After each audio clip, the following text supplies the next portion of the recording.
हरे कृष्णा भक्तों, हमारे इस चैनल में आप सभी का बहुत बहुत स्वागत है।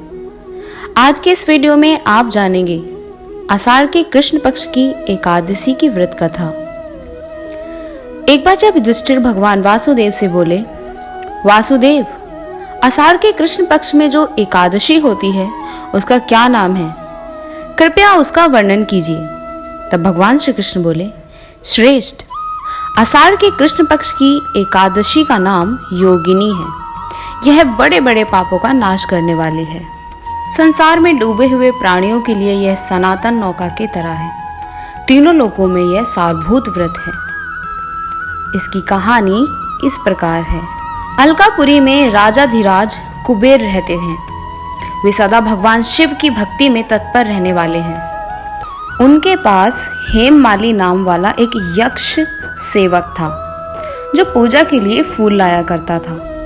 हेममाली की पत्नी बड़ी सुंदरी थी। उसका नाम विशालाक्षी था। वह यक्ष काम पाश में आबाद होकर सदा अपनी पत्नी में आसक्त रहता था। एक दिन की बात है, हेममाली मानसरोवर से फूल लाकर अपने घर में ही ठहर गया और पत्नी के प्रेम रसवादन करने लगा। अतः कुबेर के भवन में ना जा सका। इधर कुबेर मंदिर में बैठकर शिव का पूजन करने लगे। उन्होंने दोपहर तक फूल आने की प्रतीक्षा की। जब फूल का समय व्यतीत हो गया तो यक्ष राजन ने क्रोधित होकर सेवक से पूछा, यक्षो, दुराचार महामाली क्यों नहीं आ रहा है?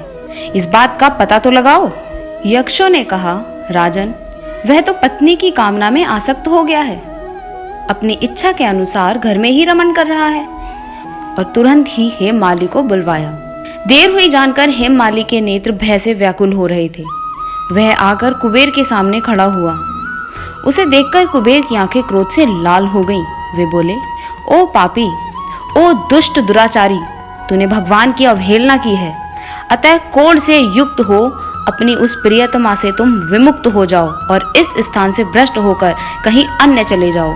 कुबेर के ऐसा कहने पर वह उस स्थान से नीचे गिर गया। उस समय उसके हृदय में महान दुख हो रहा था। कोढ़ों से शरीर पीड़ित था, किंतु शिव के प्रभाव से उसकी स्मरण शक्ति लुप्त नहीं होती थी। पाताक से दबा होने पर भी वह अपने पूर्व कर्म को याद करता था। तदंतर इधर उधर घूमता हुआ वह पर्वतों में श्रेष्ठ मेरुगिरी के शिखर पर आ गया। वहां उसे तपस्या के पूज्य से मुनिवर कर्मंडे जी का दर्शन हुआ। पापकर्मा यक्ष ने दूर से ही मुनि के चरणों में प्रणाम किया। मुनिवर कर्मांडे ने उसे भय से कांपते देख परोपकार की इच्छा से निकट बुलाकर कहा, तुझे कोढ़ के रोग ने कैसे दबा लिया? तू क्यों इतना अधिक निंदनीय जान पड़ता है? यक्ष बोला, मुनिवर, मैं कुबेर का अनुचर हूँ। मेरा नाम हेममाली है। मैं प्रतिदिन मानसरोवर से फूल ले आकर शिव की पूजा के समय कुबेर को दिया करता था।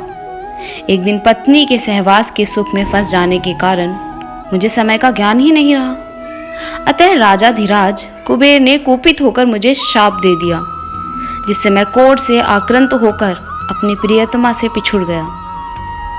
मुनि श्रेष्ठ, इस समय किसी शुभ कर्म के प्रभाव से मैं आपके निकट आ पहुंचा हूँ। संतों का चित्त स्वभावतः परोपकार में लगा रहता है। यह जानकर मुझ अपराध को कर्तव्य का उपदेश दीजिए। कर्मंडे जी ने कहा, तुमने यहाँ सच्ची बात कही है, असत्य भाषण नहीं किया है, इसलिए मैं तुम्हें कल्याणप्रद व्रत का उपदेश करता हूँ। तुम आषाढ़ के कृष्ण पक्ष में योगिनी एकादशी का व्रत करो।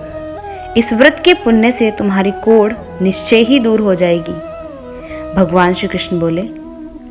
ऋषि के ये वचन सुनकर हेममाली दंड की भांति मुनि के चरणों में पड़ गया। मुनि ने उसे उठाया। इससे उसको बड़ा हर्ष हुआ। कर्मंडे जी के उपदेश से उसने योगिनी एकादशी का व्रत किया, जिससे उसके शरीर की कोढ़ दूर हो गई। मुनि के कथा अनुसार इस उत्तम व्रत का अनुष्ठान करने पर वह पूर्ण सुखी हो गया। नृपश्रेष्ठ, इस योगिनी का व्रत ऐसा ही बतलाया गया है। जो 88,000 ब्राह्मणों को भोजन कराता है, उसके समान ही फल उस मनुष्य को भी मिलता है जो योगिनी एकादशी का व्रत करता है। योगिनी महान पापों को शांत करने वाली और महान पुण्य फल देने वाली है। इसके पढ़ने और सुनने से मनुष्य सभी पापों से मुक्त हो जाता है। तो भक्तों, ये थी आषाढ़ के कृष्ण पक्ष की योगिनी एकादशी व्रत कथा। एकादशी व्रत कथाएं सुनने के लिए बने रहें और अगर नए हैं तो हमारे चैनल को सब्सक्राइब करना ना भूलें। हरे कृष्णा।